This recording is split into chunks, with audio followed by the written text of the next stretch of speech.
तर पाहू शकता मस्तपैकी गावरान हरभरे आहेत. आपण रात्रभर भिजत ठेवले होते आणि यातलं पाणी आपण काढून टाकलेलं आहे.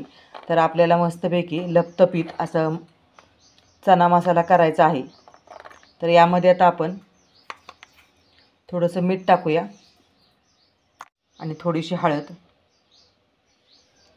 आणि यामध्ये पाणी. आता हे छानपैकी आपण कुकरला एक 3-4 शिट्ट्या करून घेऊया. तर पाहू शकता मस्तपैकी कुकरला 4 शिट्ट्या काढून घेतलेल्या आहेत आपण. आणि हरभरा पाहू शकता, हरभरा देखील छानपैकी शिजला आहे, मऊसूत झालेला आहे. आणि असं जरी हरभरा खाल्ला तरी खूप छान लागतो. आपण जे हळद मीठ टाकलेलं आहे त्याच्यामुळे हा लहान मुलांना जरी खायला दिला तरी खूप चविष्ट लागतो. आणि गावरान हरभरे तर पौष्टिकच असतात शरीरासाठी आपल्या. तर यासाठी आपण साहित्य पाहूया.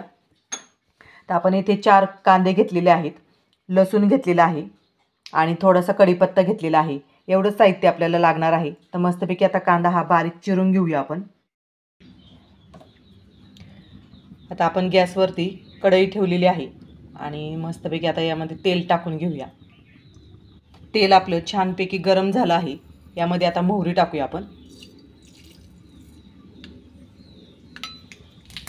पाहू शकता मोहरी छानपैकी तडतडली आहे आणि आपण इथे कांदा देखील छानपैकी बारीक चिरून घेतलेला आहे.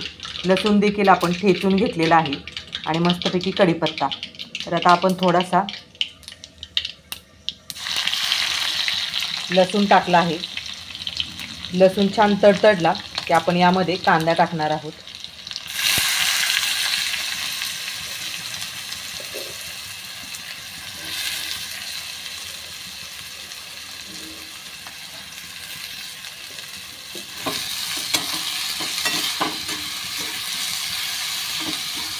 तर यामध्ये आपण कढीपत्ता टाकणार आहोत.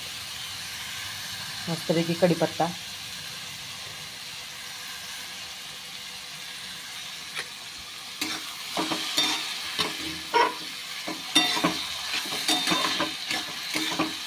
कांदा छानपैकी आपण परतून घेऊया.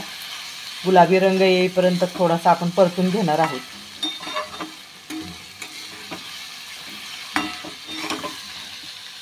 तर पाहू शकता मस्तपैकी कांदा हा परतला गेला आहे. आता यामध्ये आपण मसाले टाकूया. इथे मी 1 चमचा लाल तिखट वापरलेला आहे आणि अर्धा चमचा इथे घरगुती काळा मसाला आणि आपण हळद घेतलेली आहे. आता हे छानपैकी आपण परतून घेऊया.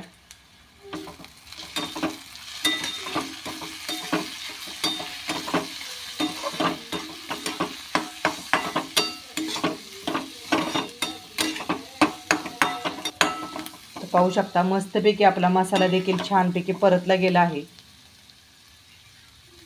आणि अगदी कमी साहित्यामध्ये आपण ही चना मसाला करत आहोत आणि खूप छान लागतो चवीला. जे हरभरे आपले शिजलेले आहेत ते टाकून घेऊया.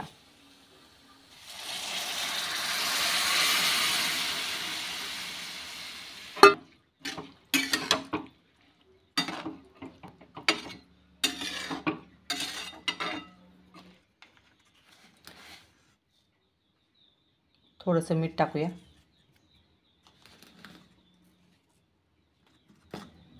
छानपैकी आता मिक्स करून घेऊया.